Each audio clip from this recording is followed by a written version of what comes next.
Rain hammered the streets of Seoul like a punishment. Neon signs bled their colors across wet pavement, turning Gangnam into a smeared watercolor that hurt to look at. The kind of night where even locals walked faster, heads down, trusting nothing. Naomi Carter pushed through the automatic doors of Asen Medical Center and immediately regretted it. The rain hit her like a wall. Cold. Relentless. The kind that soaked through fabric in seconds and turned exhaustion into something physical, something you could taste. 12 hours. 2 emergency surgeries. 1 patient she couldn't save, a motorcyclist, 23 years old, who bled out faster than her hands could work. His mother's scream still echoed in her ears. Naomi pulled her jacket tighter, but it was useless. Her navy green scrubs clung to her legs. Her sneakers squelched with every step.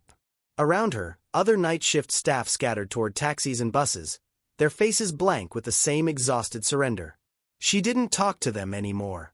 Didn't try. 3 years in Korea, and she still felt like a ghost passing through other people's lives. Her phone buzzed. The ride app showed a black sedan waiting in the pickup zone. Already there. She didn't question it. Seoul was full of luxury vehicles. Businessmen, politicians, celebrities. She'd stopped being surprised by wealth she'd never touch. Naomi's vision blurred as she hurried toward the curb. The rain made everything look the same. Black car. Right location. Close enough. She grabbed the rear door handle and pulled. Warmth hit her immediately. Leather seats. Cedar wood scent. The hum of an expensive engine that didn't rattle or whine. Mapogu, she murmured, barely aware of her own voice. Near the Han River apartments. She collapsed into the seat and let the door close behind her. The car didn't respond. No confirmation. No small talk from the driver. Naomi didn't care. Her head tipped back against the headrest. The leather was softer than anything she owned. The steady rhythm of rain on the roof, the gentle sway of motion, it pulled at her like gravity. She told herself she'd just rest her eyes. Just for a moment. Her body had other plans. Sleep took her under before she could fight it. The car moved through Seoul like a shadow. Smooth turns. No sudden stops. It didn't follow the route to Mapogu. It headed south, crossing bridges Naomi would never recognize, passing neighborhoods that looked expensive even in the dark. The driver said nothing. And in the back seat, the man sitting beside her waited. He didn't touch her. Didn't wake her. He simply watched. His black tailored coat was unbuttoned, revealing a pressed white shirt beneath. His posture was relaxed but controlled, the kind of stillness that suggested he knew exactly how to move if he needed to. His face was sharp, elegant in a way that looked expensive, not soft. Dark eyes that reflected nothing, even when the passing streetlights swept across them. He studied the woman beside him. Her hospital badge. Her exhaustion. The way her breathing had slowed into something deep and unguarded. She looked like someone who hadn't felt safe in years. Park Jun-seo leaned back and folded his hands. He didn't give instructions to stop the car. Not yet. Naomi woke to the wrong kind of silence. Not empty. Not safe. The car was still moving. Slow. Deliberate. The rain had softened to a murmur against the windows. Her eyes opened, and for a moment, she didn't understand what she was seeing. A man. Sitting beside her. Not across. Not in the front seat. Beside her.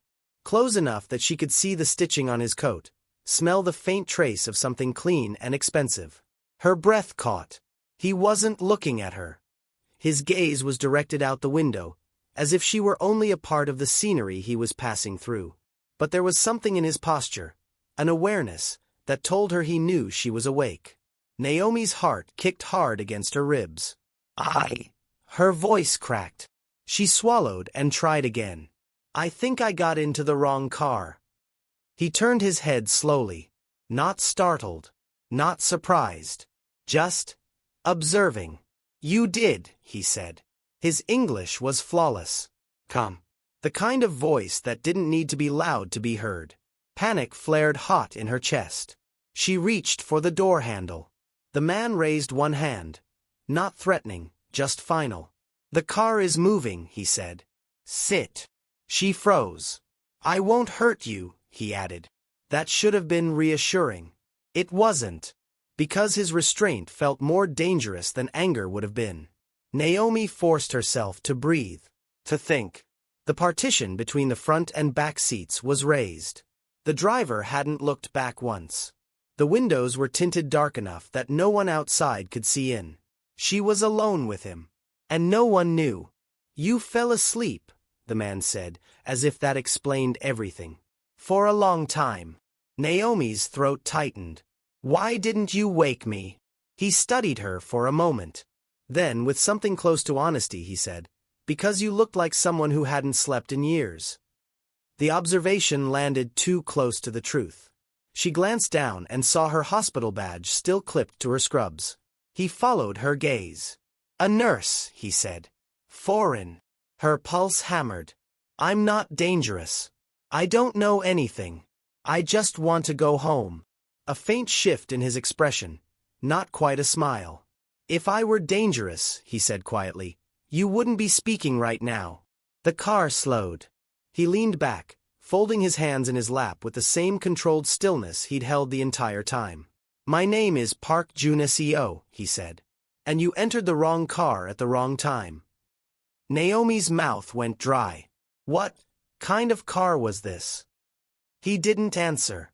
Instead, he gave a short instruction in Korean to the driver. The car turned.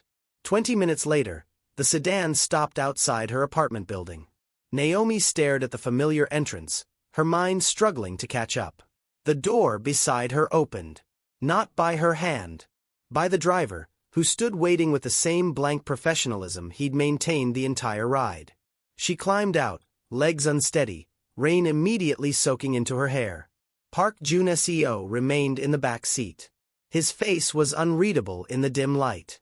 "Be careful at night," he said. "Seoul is not as safe as it looks." The door closed. The car pulled away, disappearing into the rain-slicked streets. Naomi stood there long after it was gone, water dripping from her clothes, her heart still racing. She didn't tell anyone. Not her co-workers. Not her friends back home. Not even herself. 3 days passed. Naomi convinced herself it had been exhaustion. Stress. A coincidence that felt worse than it was because she'd been vulnerable. Seoul was full of expensive cars. Full of men who looked dangerous but weren't.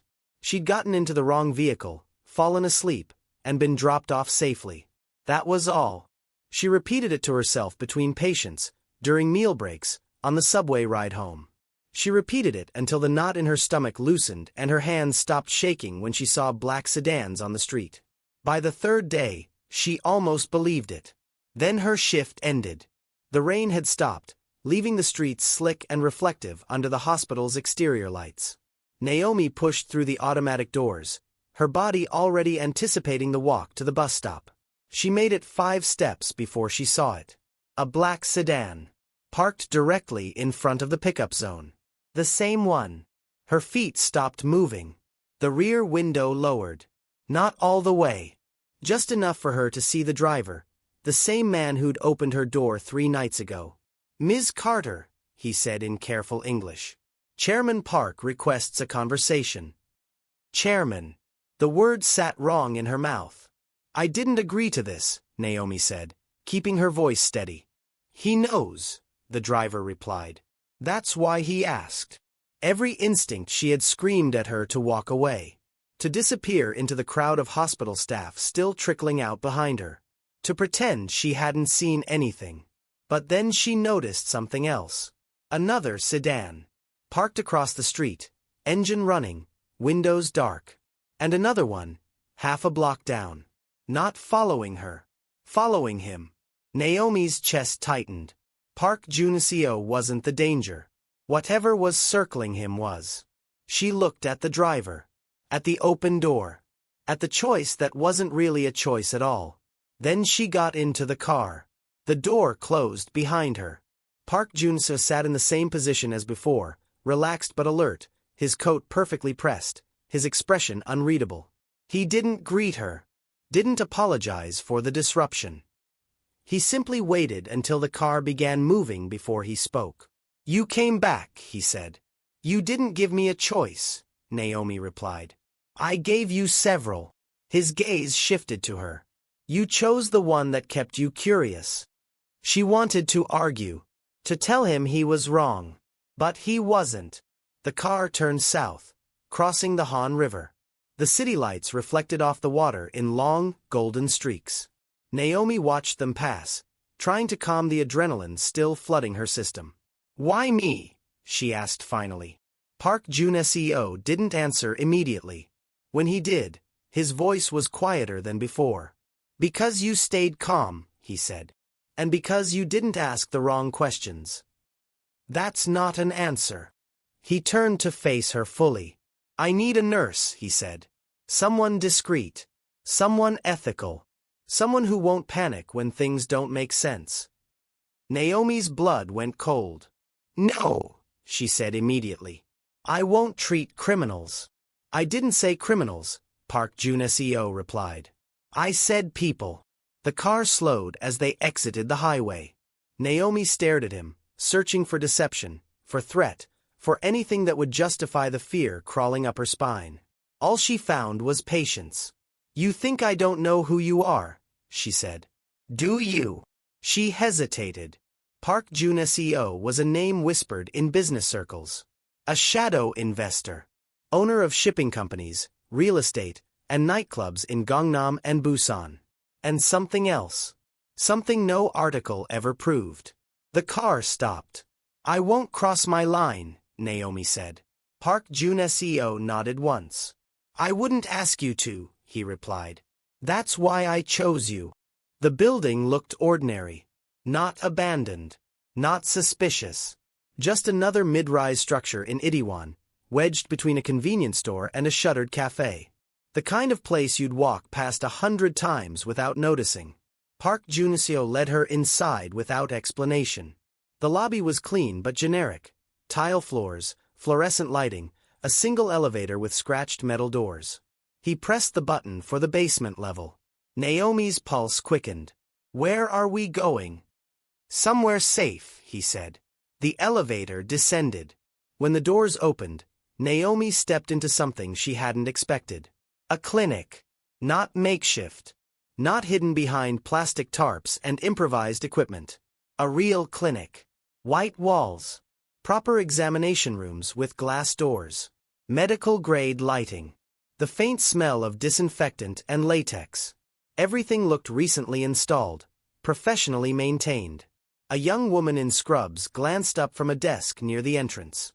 She greeted Park Jun-seo in Korean with a slight bow, then returned to her work without acknowledging Naomi. "This place treats employees and families," Park Jun-seo explained as they walked deeper into the space. "No police reports. No questions beyond medical necessity." Naomi absorbed it all in silence.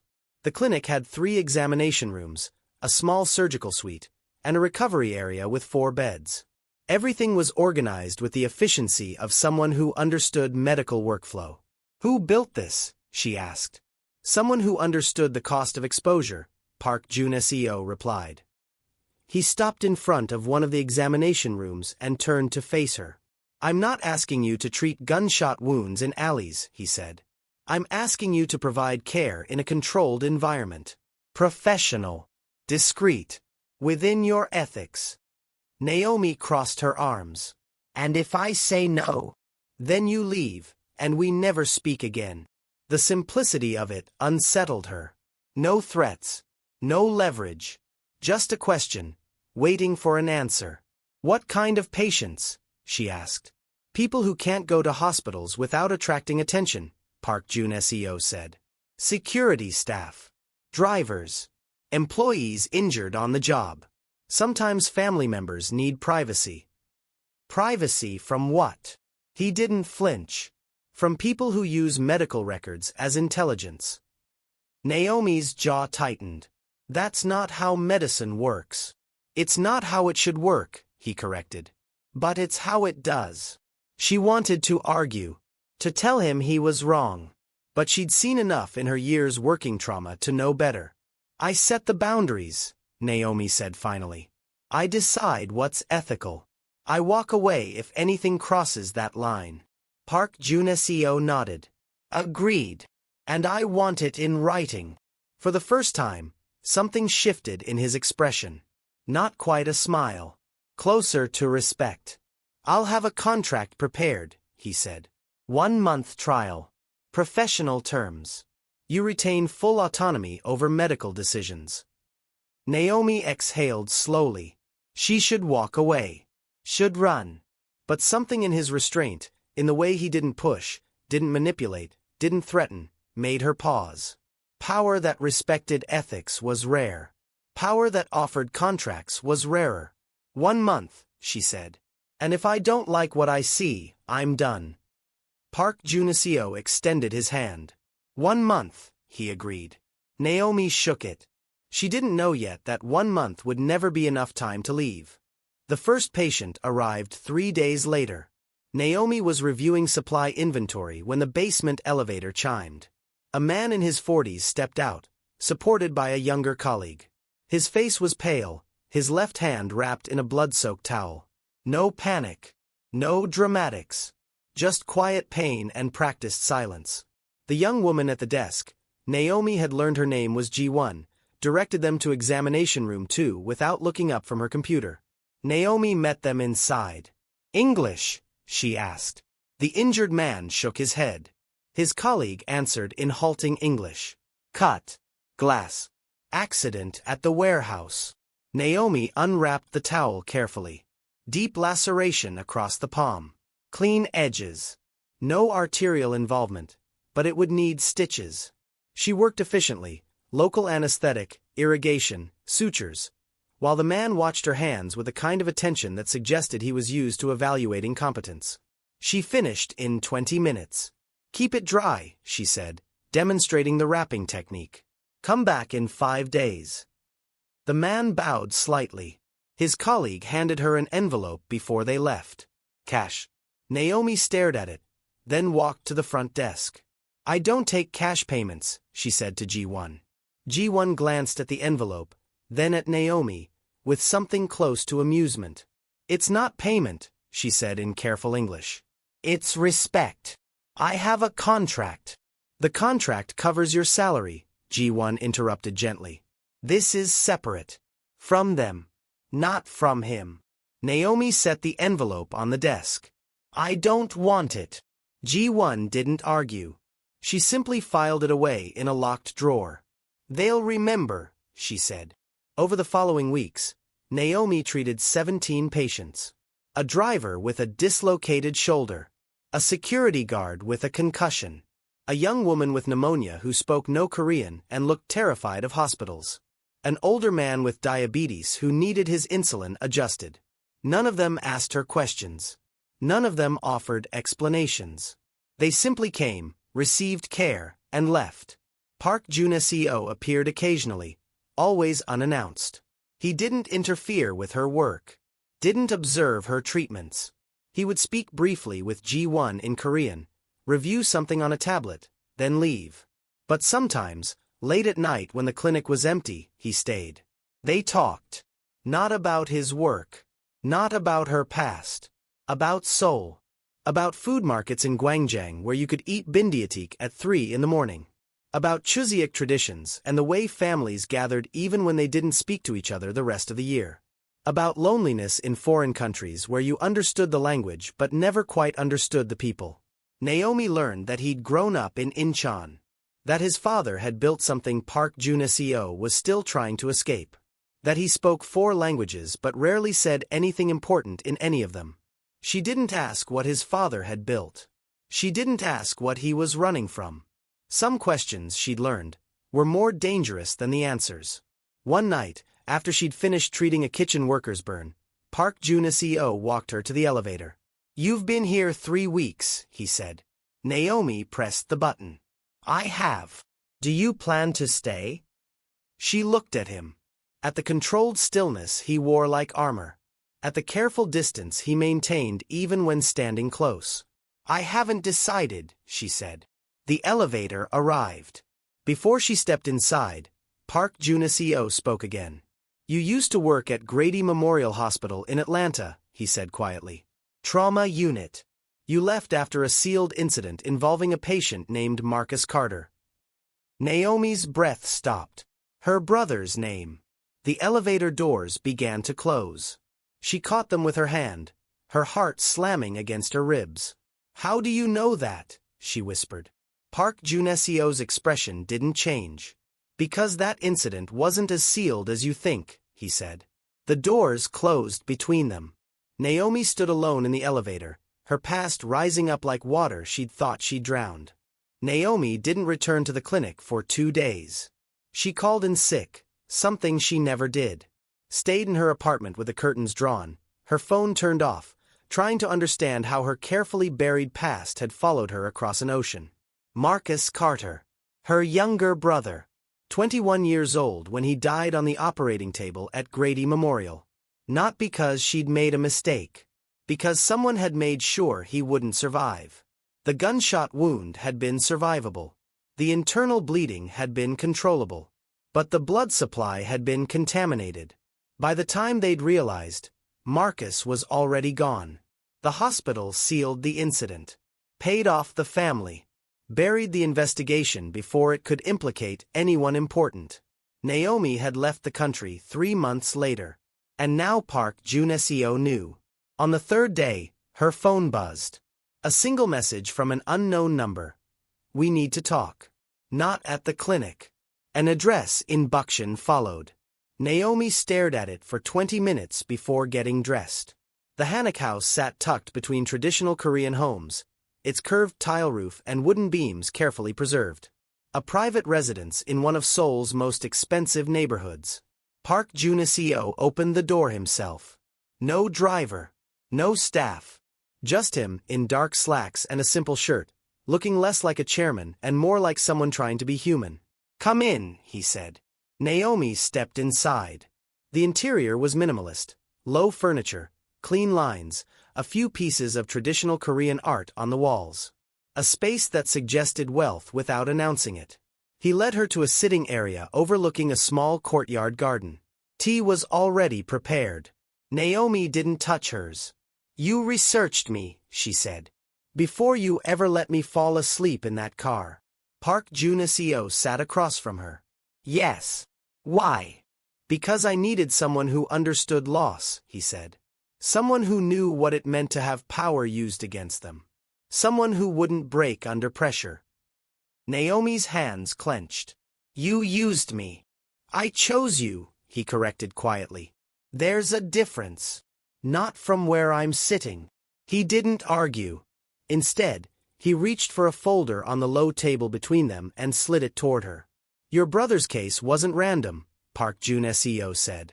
The contaminated blood was deliberate.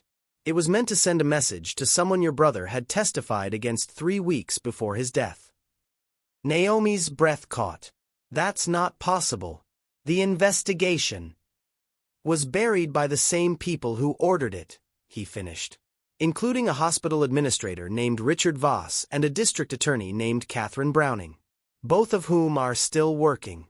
Both of whom were paid to ensure the incident disappeared. Her hands shook as she opened the folder. Documents. Financial records. Email correspondence. Everything the sealed investigation had supposedly destroyed. How did you get this? She whispered. Because I have resources, Park Junesio said. And because your brother's case intersected with someone I was investigating for similar corruption. Naomi looked up at him. You knew before you met me. I knew you'd lost someone to institutional failure, he said. I didn't know the details until after you started working at the clinic. I had the full investigation pulled 2 weeks ago. Why? Because I needed to understand what you were running from, he said. Before they found you. The words landed like ice water. What do you mean, before they found me? Park Junesio's expression hardened. The people who buried your brother's case have connections in Seoul. Medical networks. International oversight boards.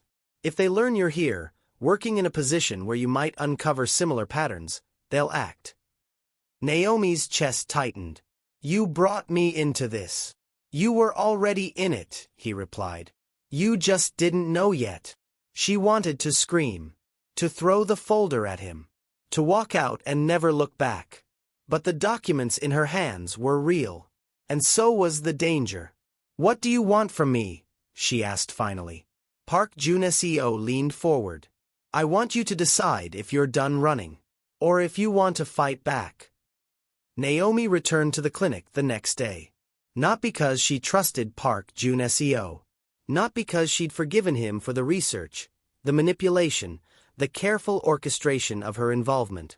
She returned because the alternative, running again, hiding again, pretending she was safe, felt worse than staying. The first week passed quietly. Routine patients. Routine injuries. Ji-won offered her tea without comment. Park Jun-seo didn't appear. Then, 11 days after their conversation in Bukshan, everything shattered. It was past midnight when the elevator doors opened. Naomi was restocking supplies in examination room 3. She heard footsteps, fast, uneven, and then Ji-won's voice, sharp with controlled panic. Dr. Choi is 20 minutes out. We need to stabilize now. Naomi stepped into the hallway. 3 men were carrying Park Jun-seo into the surgical suite. His coat was soaked black with blood. His face was pale, his breathing shallow and rapid. One of the men, Min-ho, she'd learned his name weeks ago, was pressing a wadded jacket against Park Jun-seo's abdomen. It wasn't enough. Gunshot? Naomi asked, already moving. 2, Min-ho said in tight English. Shoulder and lower abdomen. Maybe 10 minutes ago. Naomi's training took over. Put him on the table. G1, get me 4 access and start fluids. I need O-negative blood, surgical packs, and someone to call Dr. Choi again. Tell him to bring everything for emergency laparotomy. She didn't wait for confirmation. She cut away Park Jun-seo's shirt, exposing the wounds. The shoulder injury was clean through and through, with minimal vascular damage. The abdominal wound was the problem. Entry wound lower left quadrant, no exit. The bullet was still inside. His eyes opened briefly, unfocused. Naomi, he said, her name barely a whisper. Don't talk, she said. Save your energy. She gloved up while G1 established 4 access. Blood pressure was dropping. Pulse was thready. He was going into shock. Naomi worked fast. Pressure, hemostasis, assessment for internal bleeding. The bullet had likely hit the intestine, possibly the kidney. Without imaging, without a full surgical team, she was working blind. But she'd worked blind before. Dr. Choi arrived 14 minutes later, a man in his 60s, calm and precise, carrying 2 cases of equipment. He didn't ask questions. He simply scrubbed in. American nurse, he said in English, glancing at Naomi as he assessed the wounds. You've done this before. Grady Memorial, Naomi replied. Trauma unit. 3 years. Dr. Choi nodded once. Then we'll manage. They operated for 4 hours. The bullet had perforated the descending colon and nicked the left kidney. They repaired the damage, controlled the bleeding, and closed in layers while Min-ho and 2 other men waited outside in absolute silence. When it was done, Park Jun-seo was stable. Barely. Dr. Choi stripped off his gloves. He'll survive. But he needs monitoring for the next 48 hours. Infection is the primary risk now. Naomi nodded, exhaustion finally catching up to her. You stayed calm, Dr. Choi said quietly. Most people don't. I didn't have a choice, Naomi replied. We always have a choice, he said. You made the right one. He left without another word. Naomi stood beside the recovery bed, watching Park Jun-seo's chest rise and fall. Blood still stained her scrubs. Her hands ached from hours of tension. She'd saved his life. And in doing so, she'd crossed a line she could never uncross. Min-ho appeared in the doorway an hour later. Thank you, he said in formal English. Naomi didn't look at him. It's my job. No, Min-ho replied. It's your choice. He left her alone. But his words stayed. And so did the knowledge that whoever had tried to kill Park Jun-seo would try again. Park Jun-seo slept for 16 hours. Naomi stayed. She monitored vitals, adjusted medications, and changed dressings while Ji-won managed the clinic above. Dr. Choi returned twice to check progress, nodded his approval, and left without conversation. The men who'd brought Park Jun-seo in had disappeared. Only Min-ho remained, stationed outside the surgical suite like a silent guardian. On the second night, when Park Jun-seo's fever broke and his breathing stabilized, Naomi finally allowed herself to rest. She dozed in a chair beside his bed, her body too exhausted to return home. That's when she heard it. Voices. Korean. Low and urgent. She opened her eyes. The recovery area was dark except for the monitors casting blue light across Park Jun-seo's sleeping form. The voices came from the hallway outside. Min-ho. And someone else. Naomi stood quietly, moving toward the door. She shouldn't listen. Shouldn't care about conversations she couldn't understand. But something in Min-ho's tone made her stop. Through the small window in the door, she could see him on his phone, pacing. Yes, I understand. The woman is the problem. Naomi's Korean was limited, but she caught enough. That woman. Min-ho continued, his voice tighter now. It's the same pattern as his father's weakness. They already know. Her breath caught. Pattern. Weakness. Min-ho ended the call and stood still for a moment, his head bowed. Then he walked away. Naomi stepped back from the door, her heart pounding. She wasn't an accident. She wasn't random. She was a pattern. Park Jun-seo woke the following morning. His eyes focused slowly, tracking across the ceiling before landing on Naomi. You're still here, he said, his voice rough. You were shot twice, Naomi replied. Where else would I be? He almost smiled. Home. Away from this. Too late for that. Park Jun-seo shifted slightly, wincing. Naomi moved to adjust his pillows, but he caught her wrist, gently, but with enough strength to surprise her. You heard something, he said. It wasn't a question. Naomi pulled her hand back. Min-ho was on the phone. He said I was the problem. That I'm the same pattern as your father's weakness. Park Jun-seo's jaw tightened. Tell me what that means, Naomi said. He was silent for a long moment. Then, quietly, my father fell in love with a nurse. 20 years ago. She worked at a private clinic he owned in Busan. She was kind, ethical, everything he wasn't. Naomi's stomach dropped. His enemies found out, Park Jun-seo continued. They used her as leverage. Forced my father to make choices that destroyed half his organization. She survived. But my father never recovered. And you think they'll do the same thing to you, Naomi whispered. I know they will, he replied. Because bringing you close was the first mistake I've made in 10 years. The admission hung between them. You should have told me, Naomi said. I hoped I was wrong. You weren't. Park Jun-seo met her eyes. No, I wasn't. Naomi stood, crossing her arms. So what now? I leave. Disappear. Hope they don't find me. Leaving won't make you safe, Park Jun-seo said. They already know who you are. Where do you live? What do you mean? I don't mean anything to you. He didn't argue. He didn't need to. The truth was written in the silence, in the way he'd let her stay, in the way his enemies had already marked her as valuable. Then what do I do? Naomi asked. Park Jun-seo exhaled slowly. You decide, he said, if staying is more dangerous than running. And if it is, whether you're willing to fight anyway. Naomi didn't answer immediately. She stood beside Park Jun-seo's bed, watching monitors track his heartbeat, his oxygen levels, the steady proof that he was alive because she'd chosen to keep him that way. How long have they known about me? She asked finally. 2 weeks, Park Jun-seo said. Maybe 3.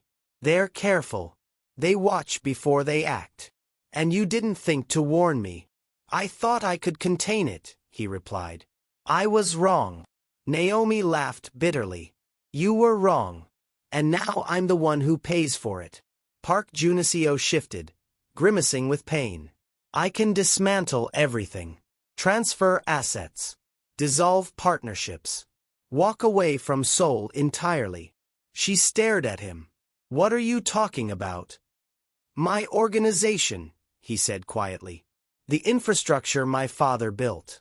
I can break it down piece by piece. Remove the leverage. Make you irrelevant to them. At what cost? Everything I've spent 10 years protecting. The weight of it settled between them like something physical. Naomi shook her head. You can't do that. I can, Park Juniseo said. If it keeps you safe. And then what? Naomi demanded. You lose everything, and I still spend the rest of my life looking over my shoulder? They'll know I mattered enough for you to burn your empire. That makes me more valuable, not less. He didn't have an answer. Because she was right. Naomi paced to the window. Outside, Seoul stretched across the darkness. Millions of lives, millions of choices, all of them carrying consequences no one could predict. There's no safe option, she said. Is there? No, Park Juniseo admitted. There isn't. She turned to face him. Then I choose agency. What does that mean? It means I'm done letting other people decide what happens to me, Naomi said. Your father's enemies. Hospital administrators who buried my brother. Men who think women like me are just leverage to be used. Park Juniseo watched her carefully. What are you proposing? I stay, she said. I work. I learn everything about your world that you've been keeping from me. And when they come, I'm ready. That's not protection, Park Juniseo said. That's war. Then it's war, Naomi replied. Because I'm tired of running. Silence stretched between them. Then Park Juniseo said, There's an event in 3 days. A charity gala in Gangnam. Political figures, business leaders, old families. The kind of gathering where alliances are made, and threats are delivered with smiles. You want me there. I need you there, he corrected. Visible. Acknowledged. If you're going to stand with me, they need to see it.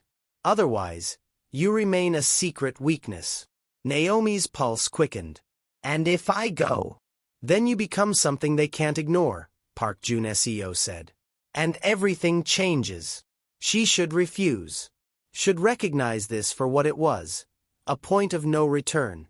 But she'd already crossed that line the moment she'd saved his life. 3 days, she said. I'll be ready. Park Juniseo nodded slowly. For the first time in 10 years, neither will I be running. The Grand Hyatt ballroom glittered like a dream constructed from money and influence. Crystal chandeliers cast warm light across marble floors. Men in tailored suits moved through the crowd with practiced ease. Women wore designer gowns that cost more than Naomi earned in 3 months. Champagne flowed. Conversation hummed with the kind of polite intensity that masked calculation. Naomi stood near the entrance, her hand resting lightly on Park Juniseo's arm. She wore a simple black dress, elegant but understated, chosen by a stylist Park Juniseo had sent to her apartment that morning. Her hair was pulled back. Minimal jewelry. Nothing screamed for attention. But people noticed anyway. Because she was standing beside him. Park Juniseo moved through the room like someone born to it, acknowledging greetings with small nods, exchanging brief words in Korean, never stopping long enough to invite deeper conversation. His wound was hidden beneath his perfectly cut suit. Only Naomi knew how much pain he was managing with each step. You're doing well, he murmured as they paused near a champagne fountain. I'm terrified, Naomi replied quietly. Good, Park Juniseo said. Fear keeps you sharp. A server offered champagne. Park Juniseo declined with a gesture. Naomi took a glass just to have something to hold. How many people here want you dead? She asked. 3 that I know of, he replied. Possibly 5. Comforting. I didn't promise comfort, Park Juniseo said. I promised honesty. They moved deeper into the ballroom. Naomi recognized faces from news broadcasts. politicians, CEOs, a retired prosecutor. Everyone smiled. Everyone was polite. Everyone was watching. "There," Park Juniseo said softly. Naomi followed his gaze. A man in his 60s stood near the far wall, surrounded by younger associates. Silver hair. Expensive suit. A face that looked kind until you saw his eyes. Chairman Huang, Park Juniseo continued. He controls shipping routes between Busan and Japan. He's also the one who ordered the ambush 2 weeks ago. Naomi's grip tightened on her champagne glass. "He's here. This is where power operates," Park Juniseo replied. "In the open. With witnesses. Where violence would be unseemly." Chairman Huang turned, as if sensing their attention. His gaze swept across the room and landed on them. For a moment, nothing happened. Then he smiled. Not warm. Not threatening. Just knowing. He raised his own glass in a small salute. Park Juniseo didn't respond. But his hand moved to the small of Naomi's back. Subtle, protective, a silent message to anyone watching. She matters. The lights dimmed slightly. An announcement echoed through the ballroom. Something about the charity auction beginning soon. Applause rippled through the crowd. Chairman Huang's smile widened. And across the ballroom, another figure stepped into view. A woman. Early 40s. Western features. Blonde hair pulled into a severe bun. She looked directly at Naomi. Not with curiosity. With recognition. Naomi's breath caught. "Who is that?" she whispered. Park Juniseo followed her gaze. His expression darkened. "Someone who shouldn't be in Seoul," he said quietly.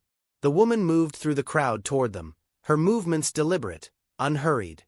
Park Juniseo's hand tightened against Naomi's back. "Stay close," he murmured. "Whatever happens next, don't leave my side." The music swelled. The woman stopped 10 feet away. She smiled, polite, professional, empty. And Naomi recognized her. Catherine Browning, the district attorney who'd buried her brother's case.